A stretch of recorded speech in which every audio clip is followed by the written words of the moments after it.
Bonjour la VOD, nous sommes sur le chapitre 15 qui se nomme La salle des tortures. Et pour l'anecdote, c'est mon chapitre préféré je pense, de tous les livres Scully Fourberie que j'ai lus en tout cas, parce que c'est vraiment le chapitre où on a le caractère de Scully qui est incroyable. Ok, mais attends des preuves que tu t'es levé à cette heure-ci. Je faisais des tweets et des RT, donc normalement oui, on a des preuves que j'étais levé à 10h. Salut Stéphano. On va passer à la lecture. Chapitre 15 donc, la salle des tortures. Je vous rappelle, petite remise en contexte pour le chat parce que ça fait un moment pour nous. Scully s'est fait enlever par Serpine. Merde, c'est quoi son prénom? Stéphanie est allée voir... Oui. Stéphanie est allée voir la bibliothécaire, dont j'ai oublié le nom. C'est scandaleux. Qui, visiblement, essaye d'aider un peu, mais pas trop. Enfin bref, c'est un peu le bordel. Et du coup, là, actuellement, Scully est aux mains de Serpine. La lune était pleine, les étoiles scintillaient. C'était vraiment une belle nuit pour souffrir.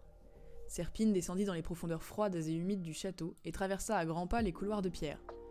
Il souriait déjà. Il s'arrêta devant la lourde porte en bois, la main sur le loquet, pour savourer cet instant. Le loquet se souleva et Serpine entra. « Nous revoici réunis !» lança-t-il. Scully Fourberie leva la tête, la seule partie ou presque de son corps qu'il pouvait encore bouger. Serpine avait jeté un sort d'entrave aux chaînes qui maintenaient le détective sur la chaise, et donc, incapable d'utiliser la magie, celui-ci ne put que regarder Serpine fermer la porte derrière lui sans réagir. « La vie est une roue, n'est-ce pas, Scully ? Notre destin est de nous répéter encore et toujours. Toi à ma merci, moi sans merci. »« Ton destin, c'est de parler sans cesse, » répliqua Scully. Franchement, je croyais que t'avais mûri et que t'avais laissé tomber toute cette infamie, Célériane. Serpine sourit en s'asseyant sur la chaise en bois disposée en face du détective. C'était une petite salle aux murs de pierre, éclairée par une ampoule unique qui pendait au plafond. Être un citoyen respectable, ce n'était pas fait pour moi, et tu le savais, n'est-ce pas? Tu les as mis en garde à mon sujet, mais ils ne t'ont pas écouté. Ça devait être énervant, je suppose, de voir que les aînés ne te respectaient pas suffisamment pour te prendre au sérieux. C'est parce que je souris tout le temps, je pense. Oui, peut-être. Oh, Scully, que vais-je faire de toi? Me détacher? Serpine rit. Plus tard, peut-être. On dirait qu'on passe notre temps à se disputer, non? Laisse-moi te poser une question, Célériane. Supposons, juste un instant, que nous vivions dans un monde insensé où les sans-visages existent vraiment. Qu'espères-tu obtenir en les appelant? Une tape sur la tête? Mes seigneurs et maîtres me récompenseront comme bon leur semble. Je ne me permettrai pas de me mettre à leur place. La porte est fermée, Célériane. Il n'y a que toi et moi dans cette pièce. On discute entre nous. Quel est ton intérêt? Serpine se pencha en avant. Je serai de leur côté quand ils raseront ce monde. Quand ils effaceront la souillure de l'humanité, et quand ce sera terminé, je pourrai jouir de leur redoutable gloire. Scully hocha la tête.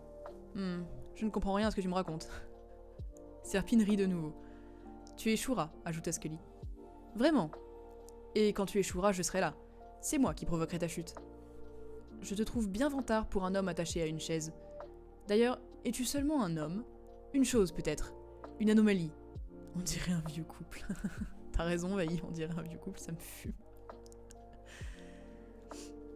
Ils viendront te chercher. Qui donc?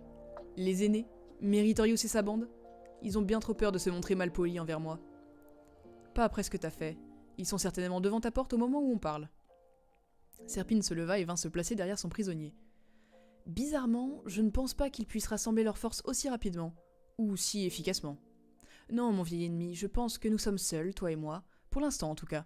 Et tu possèdes une chose que je convoite. Le charme et l'élégance? La clé, dit Serpine en revenant dans le champ de vision du détective. Je ne sais pas de quoi tu parles. Serpine remuait légèrement sa main gauche, comme s'il dirigeait un orchestre. De toute évidence, tu n'es pas disposé à me livrer ce renseignement. Dès lors, je pense qu'une petite dose de torture s'impose. Ah, le bon vieux temps. Je me souviens de ces sombres journées d'automne où, pour m'occuper, je te tailladais la peau. Je te faisais hurler. Une distraction pour toute la famille. Tu penses sans doute que mes options sont limitées, question torture, maintenant que tu n'as plus de peau sur les os. Mais j'ai appris quelques nouveaux trucs que tu apprécieras, je pense. Serpine agita ses doigts en direction de la chaise sur laquelle il était assis quelques instants plus tôt. Le bois se mit à craquer et à gémir en se dilatant et en se contractant comme s'il respirait. Scully ne put s'empêcher de regarder. « Si je peux faire ça à cette chaise, dit Serpine qui savourait son plaisir, imagine ce que je peux faire avec des os. » Soudain il y eut un grand crac et la chaise se brisa.